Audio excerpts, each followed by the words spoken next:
ముందుగా దేవాతి దేవునికి స్తోత్రాలు చెల్లిద్దాం. ఇప్పుడు వచ్చిన సంఘస్థులకు, ఆన్లైన్ ద్వారా యూట్యూబ్ ద్వారా వింటున్న దేవుళ్ళందరూ కూడా యేసుక్రీస్తు నామమున వందన. దేవుని బిడ్డలారా, దేవుని మహాకృపను బట్టి మనం అంతే విధంగా సంఘముగా కూడుకొని మరి ఒక గొప్ప అంశాన్ని పరిశుద్ధ గ్రంథం నుంచి నేర్చుకుని ఆలోచించే దాన్ని దయచేస్తున్న తండ్రికి యేసుక్రీస్తు ద్వారా కృతజ్ఞతలు చెల్లిద్దాం. ఆమేన్. ఈరోజు దేవుడు సంఘాన్ని ఆన్లైన్ ద్వారా యూట్యూబ్ ద్వారా వింటున్న ప్రతి ఒక్క కుటుంబాన్ని, ప్రతి ఒక్క బిడ్డని ప్రేమించి మనందరి కోసం ఏర్పాటు చేసిన అంశం పోల్చుకోవడము ఎంత ప్రమాదమో వినండి. పోల్చుకోవడము ఎంత ప్రమాదమో వినండి. చూడండి దేవుని వాళ్ళరా, దేవుడు ఈ ప్రకృతిని తయారు చేశాడు. ప్రకృతిని తయారు చేసిన దేవుడు ఈ ప్రకృతిలో తన పిల్లలుగా మనల్ని కూడా కన్నాడు. అయితే ప్రకృతిలో ఒకటే ఉంటే అది మనకు పనికిరాదు. మనకు గాలి కావాలి. గాలి ఉండాలంటే అరణ్యం ఉండాలి. మనకి పంటలు పండాలంటే నేల ఉండాలి. వర్షాలు కావాలంటే మేఘాలు ఉండాలి. అవన్నీ ఉంటేనే అవన్నీ మనకి పనికొస్తాయి. మన కోసమే అవన్నీ దేవుడు తయారు చేశాడు.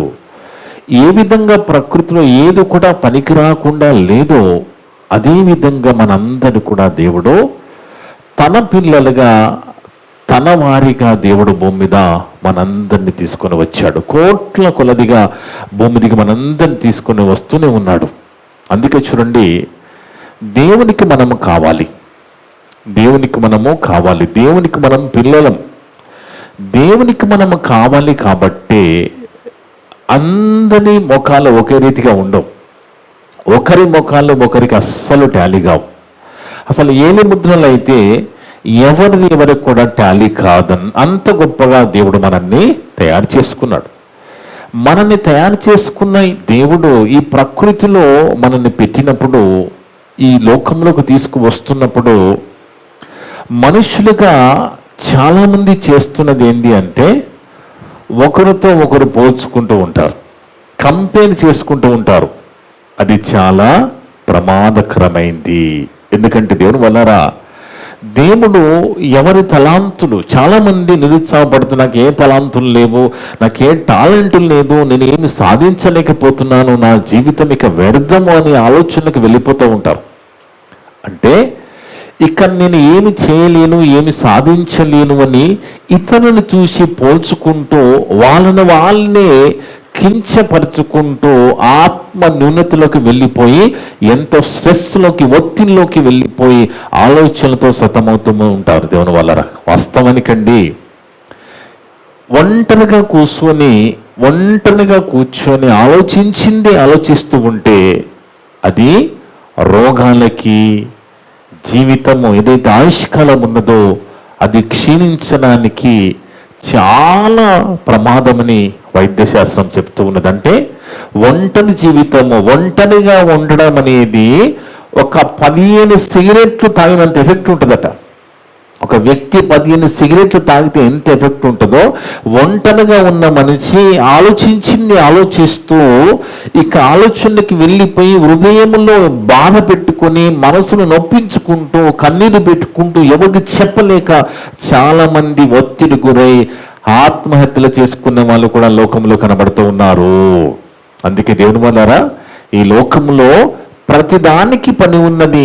ప్రతి దాని పని నిమిత్తం దేవుడు తయారు చేసినట్టుగా బైబిల్లో చదువుకుంటాము. సామెత గ్రంథం 16వ అధ్యాయం 4వ వచనంలో, సామెతల గ్రంథము 16వ అధ్యాయము 4వ వచనంలో చూస్తే దేవుని వల్లరా, సామెతల గ్రంథము 16వ అధ్యాయం 4వ వచనం, యెహోవా ప్రతి వస్తువును దాని పని నిమిత్తము కలుగచేసాను. చూడండి, దేవుడు ప్రతి వస్తువును దాని పని నిమిత్తం కలుగజేశాడు.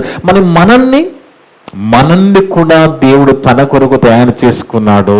అందుకే మనము చాలా మంది చేస్తున్నది ఏంటి అంటే వాళ్ళ ఎత్తును బట్టి, వాళ్ళ కళల్ని బట్టి, వాళ్ళ స్థితిని బట్టి కంపేర్ చేసుకుంటూ ఒత్తిడికి గురవుతూ ఉంటారు. కానీ దేవుడట ప్రతి వస్తువును దాని పని నిమిత్తము చేశాడు. మనల్ని కూడా దేవుడు తన కొరకే చేసుకున్నాడు. మనము దేవుని కొరకు చేయబడిన వారమే. కానీ అది తెలియక దుష్టుడు ఏం చేస్తూ ఉంటాడంటే ఇది తెలియకుండా చేసి ఇంకా నువ్వు పనికి రావను, దేనికి పనికి రావని రకరకాలుగా నీకు ఆలోచన తెప్పించి నిన్ను ఆత్మహత్యకు తీసుకుపోయే ప్రమాదం కూడా ఉన్నది. అందుకే దేవుని వల్లరా ఎవరినో చూసి చాలాసార్లు ఎవరైనా ఒక కలెక్టర్ని చూసి నేను కలెక్టర్ అయితే ఎంత బాగుండు, నేను ఐపీఎస్ ఆఫీసర్ ఎంత బాగుండు, నేను ఎస్ఐ అయితే ఎంత బాగుండని కొంతమంది అనుకుంటూ ఉంటారు. అలా అనుకోకూడదు. మనం అలా అనుకుంటూ దేవుడు తనకిచ్చిన తలాంతులు పక్కకి పెట్టి చాలా మంది ఆత్మీయ జీవితాన్ని కోల్పోతూ ఉంటారు. ఎవరి జీవితం వాళ్ళది, ఎవరి ప్రమాణాలు వాళ్ళవి. ఎవరో జీవితాన్ని చూసి వాళ్ళ ఆర్థిక పరిస్థితిని చూసి మనం అది చూసి మనము కంపేర్ చేసుకుని నిరుత్సాహపడకూడదు. దేవుడు అలా చెప్పడం లేదు. దేవుడు అస్సలు కూడా కంపేరు చేసుకోకుండానే బతకమంటున్నాడు. ఎవరితో ఎవరు పోల్చుకోకుండా మనం బతకాలి. పోల్చుకోవడం అనేది దేవుడు వద్దు అంటున్నాడు. అందుకే ఒక మాట చూస్తే 1 తిమోతి పత్రిక 6వ అధ్యాయం 6 నుంచి 8 వరకు చూస్తే దేవుని వల్లరా 1 తిమోతి పత్రిక 6వ అధ్యాయము 6 నుంచి 8 వరకు చూస్తే నీకున్న దాంతో తృప్తి, ఎవరికో ఉన్నదని నీకు లేదని అది చూసి వాళ్ళతో నువ్వు కంపేర్ చేసుకుని నీ ఉన్న జీవితాన్ని నాశనం చేసుకోకుండా దేవుడు ఏమంటున్నాడు, పోల్చుకోవడం వద్దు, కంపారిజన్ వద్దు. దేవుడు అందరినీ ఒకే రీతిగా తయారు చేయలేదు. తన పని నిమిత్తము తనకు కావలసిన రీతిగా ఒక్కొక్కరిని ఒక్కో రీతిగా దేవుడు తయారు చేసుకున్నాడు. కనుక దేవుడు ఏమంటున్నాడంటే సంతుష్టి సహితమైన దైవ భక్తి, తృప్తితో కూడిన నీకు ఉన్న దాంతో తృప్తి కలిగిన దైవభక్తి అట గొప్ప లాభ సాధనమే ఉన్నది. ఎందుకంటే ఎవరు కూడా మనం ఈ లోకంలోనికి ఏమియో తేలేదు, ఈ లోకములో నుండి ఏమియో తీసుకొని పోలేము. ఇది అందరికీ తెలుసు, తెలియదండి? ఇది అందరికీ తెలుసు. ఈ విషయం తెలియదా? మనం ఏం తీసుకురాలేదు, వట్టి చేతులతో వచ్చాము, వట్టి చేతులు పోతాము, అందరికీ తెలుసు. అయినా ఎందుకు మళ్ళా కంపేర్ చేసుకుని పోల్చుకుని మనం నిరుత్సాహపడతా ఉన్నాం, ఒత్తిడి గురవుతున్నాం అంటే దుష్టుడు మనల్ని అలా తప్పుదారి పట్టిస్తూ ఉంటాడు, పోల్చుకునే విధంగా చేస్తూ ఉంటాడు. అందుకే దీనిలో నుండి ఏమి తీసుకుని పోలేము, కాగా అన్న వస్త్రములు గలవారమై ఉండి వాటితో తృప్తి పొంది ఉందము. అన్నం వస్త్రం ఉంటే చాలు అంటున్నాడు దేవుడు. వాటికంటే ఎక్కువగానే మనకి ఉన్నాయి. అయినప్పటికీ కూడా ఒత్తిడికి గురయ్యే ప్రమాదము ఈ లోకంలో చాలా మందిని దేవుడు పోల్చుకోవద్దంటే దుష్టుడు ఏం చేస్తున్నాడంటే పోల్చుకునే విధంగా చేస్తున్నాడు. రాష్ట్రాల మధ్య కూడా కంపారిజన్. ఒక రాష్ట్రం ఏదైనా ఫ్రీ స్కీమ్లు ఇచ్చిందంటే ఇక్కడ కూడా ఫ్రీ స్కీమ్లు ఇవ్వాలని రాజకీయ నాయకులు ఒత్తిడికి గురయ్యి కొన్ని వేల కోట్లు కూడా ప్రజలందరూ ముదాయ పరిస్థితులకు వెళ్ళిపోతూ ఉన్నది. అంటే ఈ ఒత్తిడి అనేది ఇది చాలా చాలా ప్రమాదకరమైంది. అందుకే దేవుడు బైబిల్లో రాయించిన ఒక మాట చూస్తే ఈ పోల్చుకుంటే ఎంత ప్రమాదమో ఒక వ్యక్తి జీవితాన్ని మనం ఆలోచిస్తే 2 సామెల గ్రంథం 17వ అధ్యాయంలో 2 సామెల గ్రంథము 17వ అధ్యాయము 23వ వచనం, ముందుగా 23వ వచనం చదవమా. 2 సామెల గ్రంథము 17వ అధ్యాయము 23వ వచనం. ఇక్కడ దావీదు కుమారుడైన అబ్షాలోము మరి దావీదు గారి సింహాసనం దక్కించుకోవాలని ప్రయత్నం చేస్తూ ఉంటాడు. అలా ప్రయత్నం చేస్తున్నప్పుడు ఈ అహీతోపేలు అనేటైన సలహాలు ఇస్తూ ఉంటాడు, ఆలోచన చెప్తా ఉంటాడు అన్నమాట. ఆయనకి ఆలోచన చెప్తా ఉంటాడు అన్నమాట, ఎలా చేయాలి అని పై ఎత్తులన్నీ ఆలోచన చెప్తా ఉంటాడు. ఎవరు? ఈ అహీతోపేలు అనేట ఆయన. ఈ అహీతోపేలు ఆలోచన చెప్తేనట దేవుడు చెప్పినట్టుగా ఉండేదట. ఆయన ఆలోచన చెప్తే దేవుడే చెప్పినట్టుగా ఉండేదట. కానీ ఇక్కడ ఏం జరిగిందో చూడండి. అహీతోపేలు తాను చెప్పిన ఆలోచన జరగకపోవుట చూచినప్పుడు చూడండి ఎలా అయిపోయిందో చూడండి. అహీతోపేలు తాను చెప్పిన ఆలోచన జరగకపోవుట చూచి గాడిదకు గంత కట్టి ఎక్కి తన ఊరన్న తన ఇంటికి పోయి తన ఇల్లు చక్క పెట్టుకుని ఉరిపోసుకొని చనిపోయేను.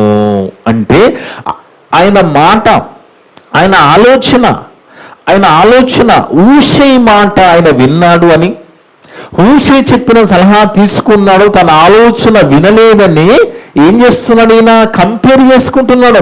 ఆయన మాట విన్నాడు, నా మాట వినలేదు, నా మాట వినలేదు కాబట్టి నేను ఎందుకు, నా బ్రతికెందుకు అనే విధంగా. అంటే ఆయనకి భార్య, పిల్లలు, కుటుంబం ఏం గుర్తు రాలేదు చూడండి. అంటే భార్య గుర్తు రాలేదు, పిల్లలు గుర్తు రాలేదు, తన ఆలోచన వినలేదని హూషై ఆలోచన విన్నారని అబ్షాలోము ఈయన ఏం చేస్తున్నాడంటే తనకు తాను చంపేసుకుంటున్నాడు, ఉరి పోసుకొని చనిపోతూ ఉన్నాడు. ఆలోచించండి. అందుకే ఈ మాట 15వ వచనం చూస్తే అదే అధ్యాయంలో, కాబట్టి హూషై అబ్షాలోమునకు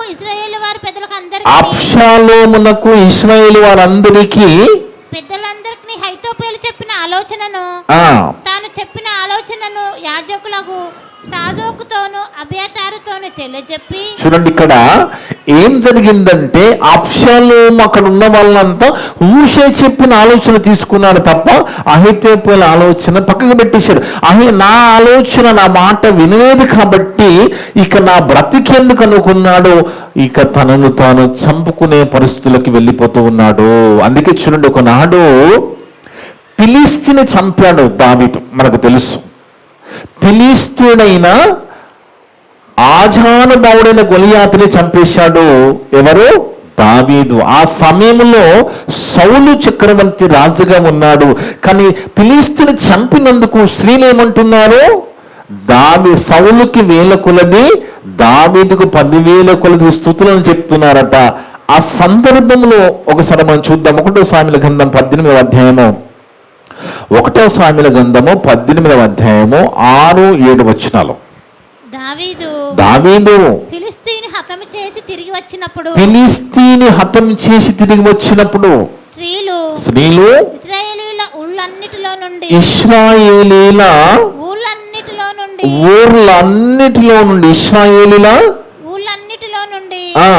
తంబురులతోను సంభ్రములతోను వాద్యములతోను పాడుచు నాట్యమాడుచు. చూడండి దేవుని వాళ్ళని, ఇక్కడ ఎప్పుడైతే దావీదు ఫిలిష్తీయుని చంపేశాడో ఇమీడియట్ గా ఏం చేస్తున్నాడు కొంతమంది, అక్కడ దావీదు ఫిలిష్తీయుని చంపి తిరిగి వచ్చినప్పుడు స్త్రీలు ఇశ్రాయేలు ఊళ్ళన్నిటిలో నుండి తంబుర్లతోనూ సంభ్రమంతోనూ వాద్యములతోనూ పాడుచు నాట్యమాడుచు రాజైన సౌలును ఎదుర్కొనుటకే వచ్చింది.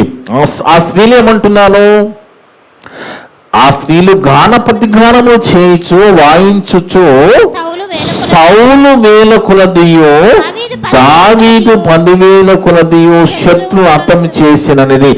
ఆ మాటలు సౌలునకు ఇంపుగా ఉండనందున. ఏ మాటలు? రాజుగా నేనున్నాను, యుద్ధాలు నేను చేస్తున్నాను, ఈ పిల్లవాడైన దావీదు మరి ఫిలిష్తీయులైన గొలియాతుని చంపగానే ఆయనకేమో 10,000 అంటున్నారు, నాకు 1000 అంటున్నారు అని కంపేర్ చేసుకుంటున్నాడు, పోల్చుకుంటున్నాడు. చూడండి, కింద మనం చదివితే ఆ మాటలు సౌలునకు ఇంపుగా ఉండనందున అతడు బహుగా కోపము తెచ్చుకొని వారు దావీదునకు 10,000 కొలది అనియు నాకు 1000 కొలది అని స్తుతులు పాడినే రాజ్యం తప్ప మరి ఏమతలు తీసుకొనగలడు అని అనుకున్నాను. కాబట్టి నాట నుండి సౌలు దావీదు మీద విషపు చూపు నిలిపెను. కంపేర్ చేసుకుంటున్నాడు. అంటే నాకంటే దావీదు గొప్పవాడా అని కంపేర్ చేసుకున్నాడు, పోల్చుకున్నాడు. ఎప్పుడైతే పోల్చుకున్నాడో అప్పటి నుంచి ఈ సౌలు దావీదుని తరుముతూనే ఉన్నాడు. ఎలాగైనా చంపేయాలని తరుముతూ ఉన్నాడు. ఆలోచించండి, ఎందుకు వచ్చింది సౌలుకి ఆలోచన అంటే పోల్చుకుంటున్నాడు. అవునండి, ఆ దావీదుకు 10,000 కొలది రోజైతే చెప్పారు కదా, ఆ ఫిలిష్తీయులైన గొలియాతుని ఎవరు చంపలేకపోయారో అందరూ భయపడ్డా కానీ ఈయన చంపాడు కాబట్టి వాళ్ళు పొగుడుతున్నారు.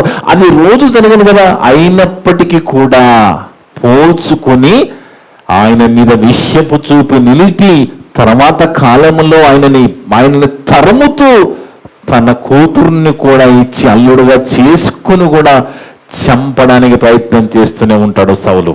అంటే ఆలోచించండి, పోల్చుకోవడం అనేది ఎంత ప్రమాదకరమో, పోల్చుకోవడం అనేది ఎంత ప్రమాదంలోకి మనిషిని తీసుకెళ్తుందనేది దేవుడు బైబిల్లో రాయించిన మాట దేవుని వల్ల. ఎందుకంటే మనల్ని దేవుడు తన కోసము కన్నాడు. మనము చిన్నవాళ్ళము కాదండి, మనము చిన్నవాళ్ళము కాదు, మనము దేనికి పనికిరాని వారమని మనల్ని మనం అనుకునే విధంగా దుష్టుడు చేస్తాడు. ఇంకా నీ బతికింతి, నువ్వు ఏమి సాధించలేకపోయావు, ఇక వాళ్ళు చూడు ఎంత బాగున్నారో అని నేను పోల్చుకునే విధంగా చేస్తుంది దుష్టుడు. అప్పుడు నిరుత్సాహపడుతుంది. మనిషి యొక్క అలాంటి ఆలోచనలే రోగాలకు కారణం. ఇలాంటి ఆలోచనలే రోగాలతో సమానము దేవుని వల్ల.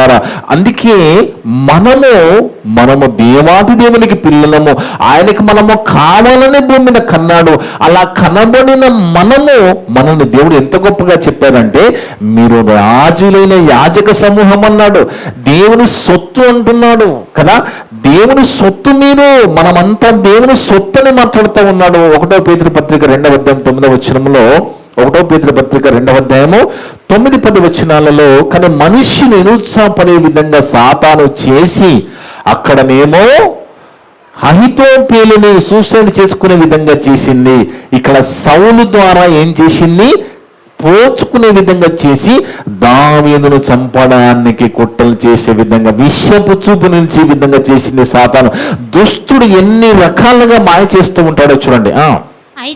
అయితే మీరు మనమంతా చీకటిలో నుండి ఆశ్చర్యకరమైన దేవుని వెలుగు ఆశ్చర్యకరమైన వెలుగు.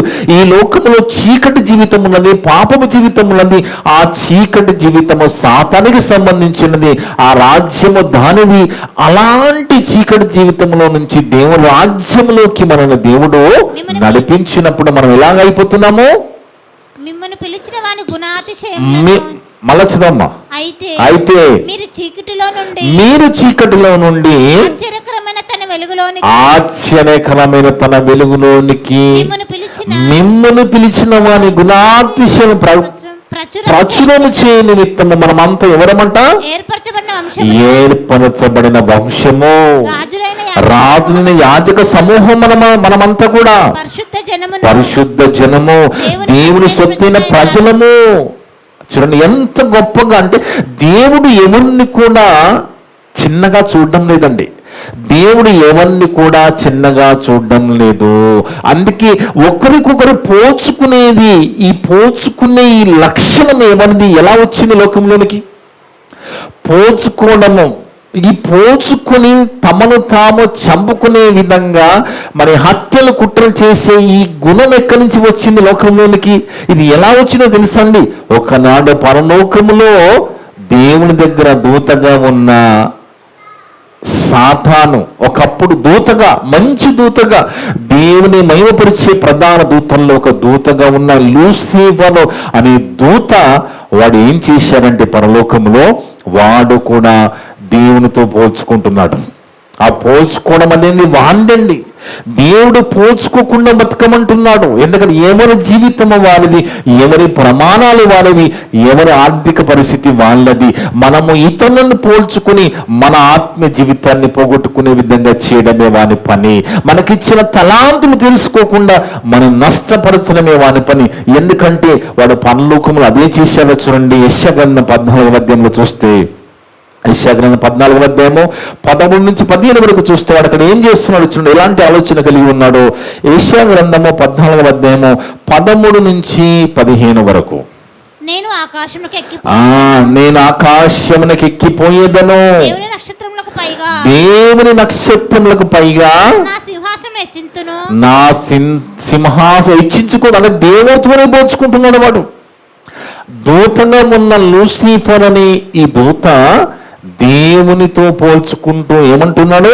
నేను ఆకాశమునికి ఎక్కిపోయేదను, దేవుని నక్షత్రములకు పైగా నా సింహాసనం హెచ్చింతును, ఉత్తర దిక్కనున్న సమాపర్వతం మీద కూర్చుందును, మేఘమండలంకి ఎక్కుదును, మహోన్నతులతో నన్ను సమానంగా చేసుకుందునని నీవు మనసులో అనుకుంటేవి కదా. మనసులో వాడు ఏం చేస్తున్నాడు?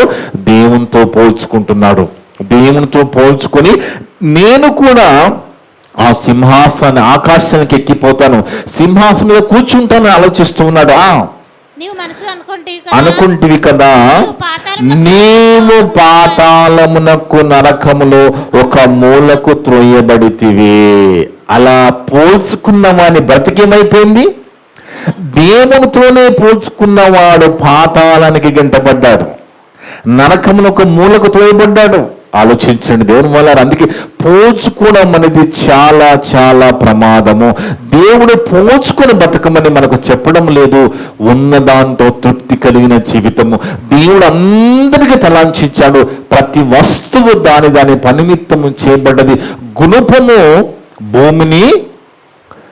గుణపం అనేది గుణపం భూమిని చీలుస్తుంది కదా, గుణపము భూమిని చీలుస్తుంది. అది గుండు సూది ఇక్కడ మన ఇండియా మ్యాప్ ఇక్కడ చిన్న పెట్టుకుంటాం కదా, మనము ఇండిపెండెన్స్ డే అప్పుడు కానీ 15 ఆగస్టు కానీ మనం ఇక్కడ మన జెండాని ఇక్కడ మనం పెట్టుకోవడానికి గుండు సూది వాడతాం.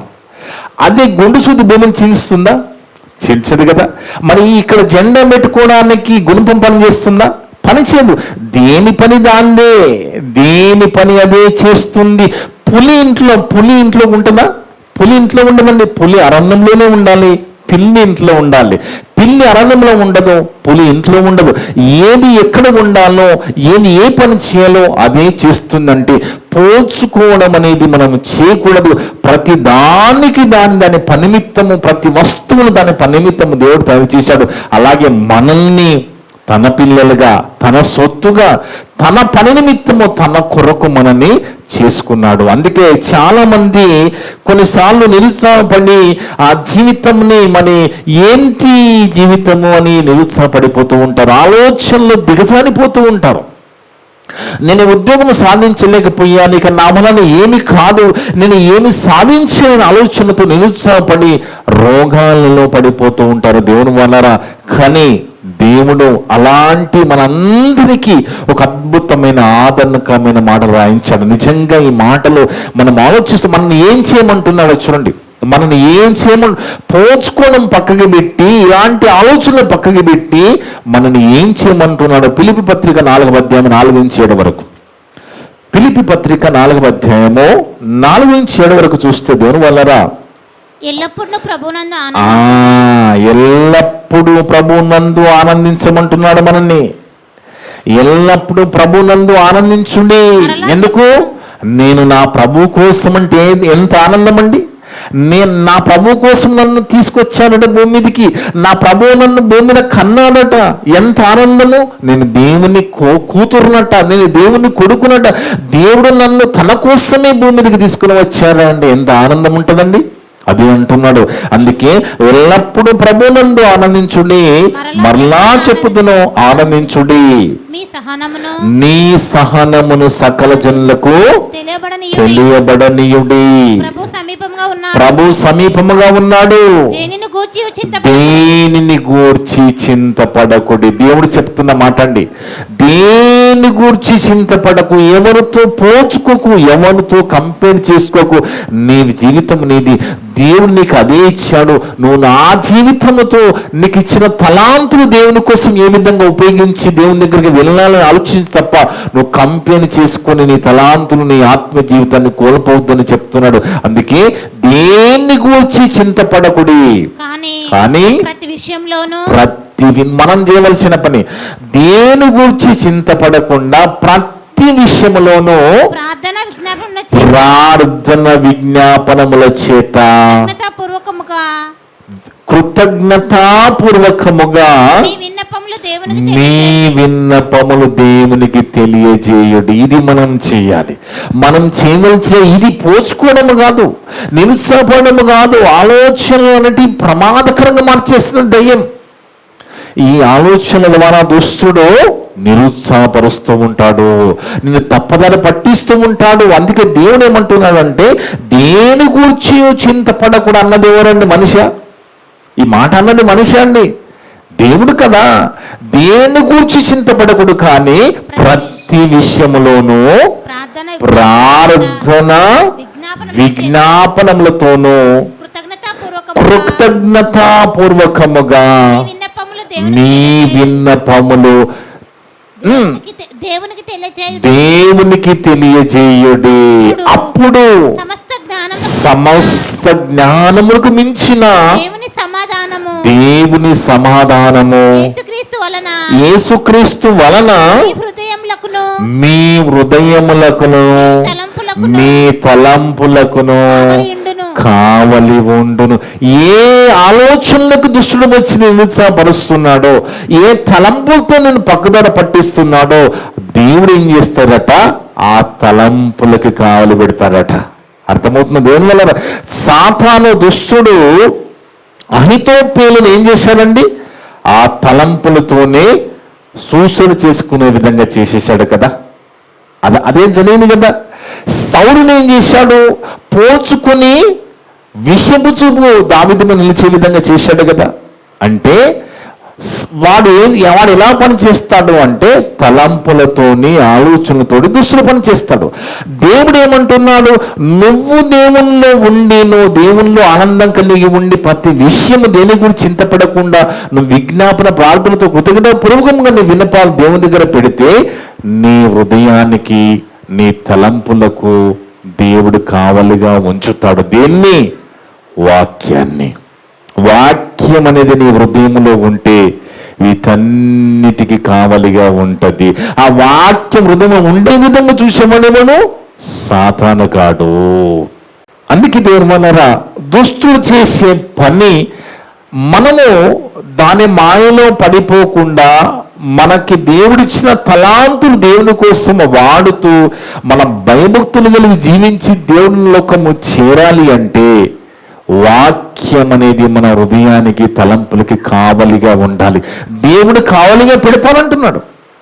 ఎందుకంటే సాతానుగాడు తప్పదార పట్టించేది హృదయంలో. బాంబు పేలాలి అంటే ముందు మైండ్లో పేలుతుంది బాంబు. ఇక్కడ పేలితేనే అక్కడ పేలుతుంది.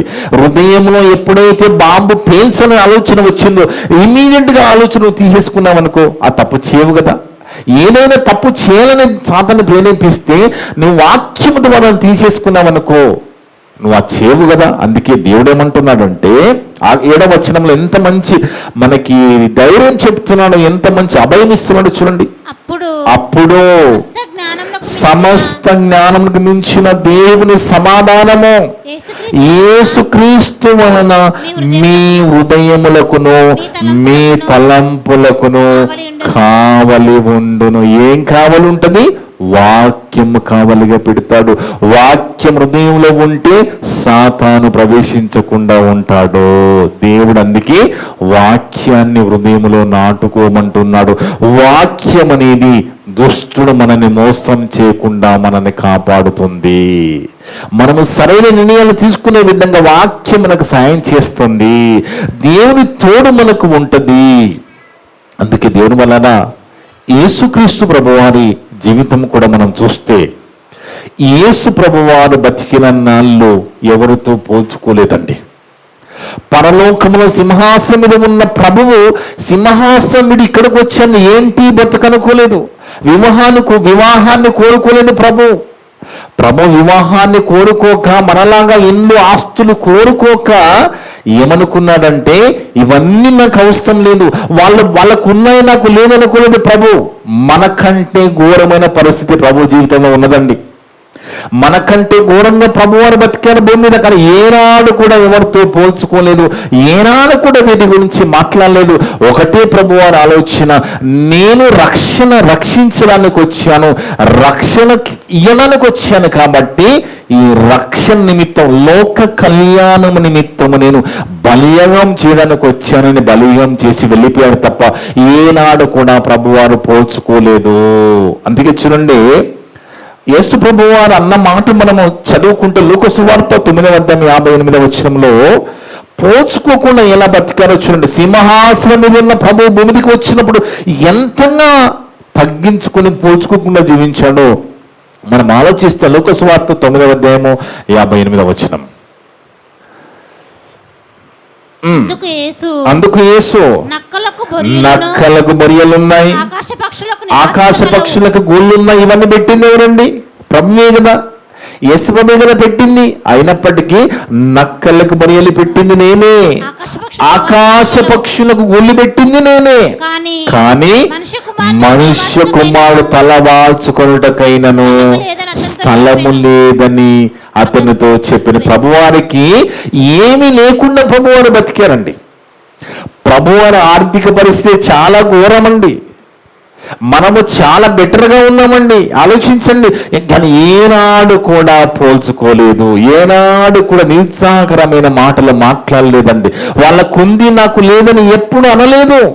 ఎందుకంటే దేవుని వలన ప్రభువారు వచ్చిన పని సంపూర్తి చేసి బలియాగము ద్వారా మనకు రక్షణ ఇచ్చి వెళ్ళిపోయారు తప్ప ఒకానొక సందర్భంలో పన్ను కట్టడానికి కూడా పైసలు లేవు ప్రభు దగ్గర. ₹1 పన్ను కట్టడానికి డబ్బులు లేవండి. ఆలోచించండి. లోకరక్షకుడైన యేసుక్రీస్తు ప్రభువారు శరీరాన్ని ధరించుకొని మానవరీతిగా నేను బతికిన నాళ్ళు ఏనాడు కూడా ఎవరితో పోల్చుకోకుండా ఉన్నాడు. నా దగ్గర లేవు అని కూడా బాధపడలేదు.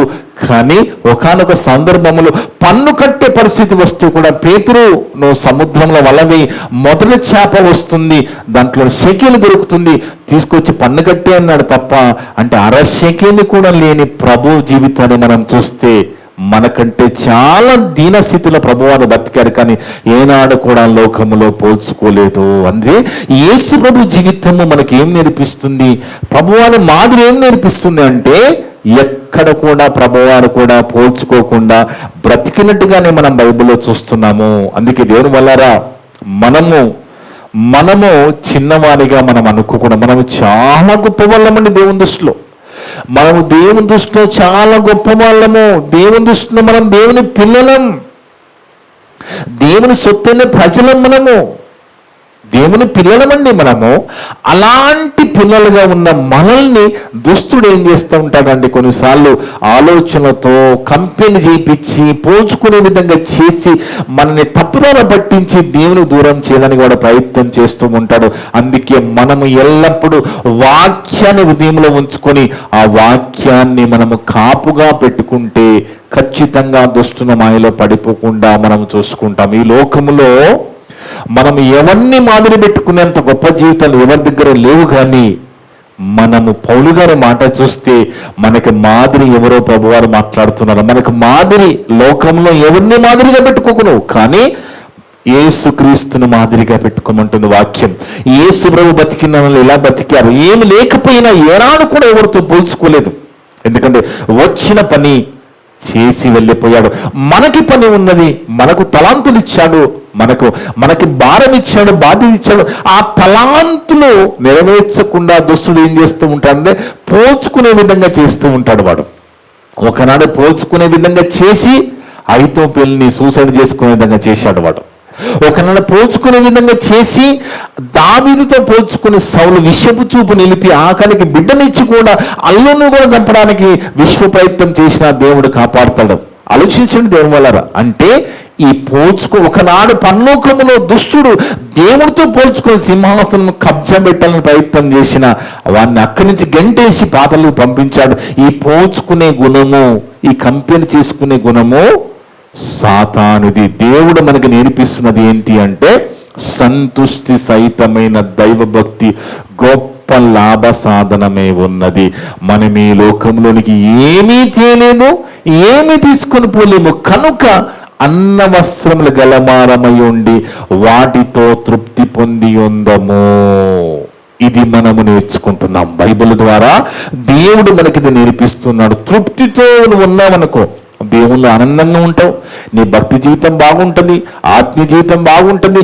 దుష్టుడేమన్నా ఆలోచన ద్వారా పనిచేస్తే వాక్యం కాపుదలు ఉంటుంది, చనిపోయిన తర్వాత పరలోకం ఉంటుంది.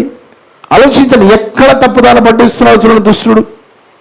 అందుకే పౌలు భక్తుడు అంటున్నాడు చూడండి, 1 కొరింథీ పత్రిక 11వ అధ్యాయం 1వ వచనంలో, 1 కొరింథీ పత్రిక 11వ అధ్యాయం 1వ వచనం,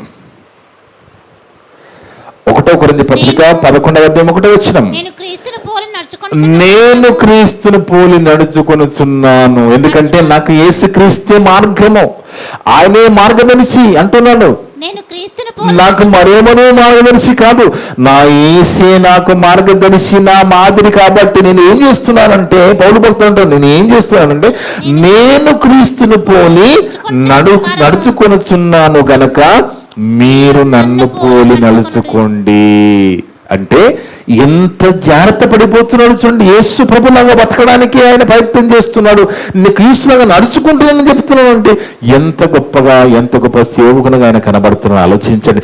మనకు కూడా మాదిరి యేసు క్రీస్తు ప్రభు వారే, పరలోకానికి మార్గదర్శి ఆయన్నే. పరలోకం నడిపించింది మన ప్రభువే. ఆయనే మనకు మాదిరి, ఆయనే మనకు మార్గదర్శి. ఎందుకంటే యేసు ప్రభు అంత గొప్పవాడు, చాలా గొప్పవాడు కదండి.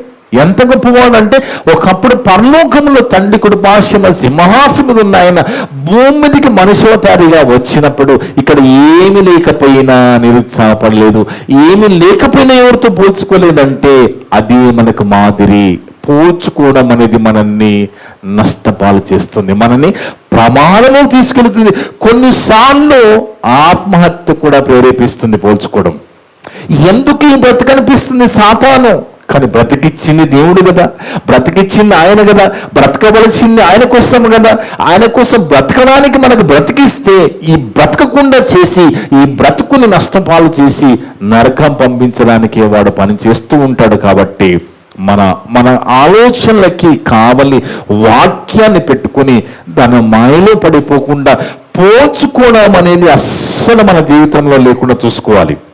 ఈ పోల్చుకోవడం, ఈ కంపారిజన్ మనకు వద్దు.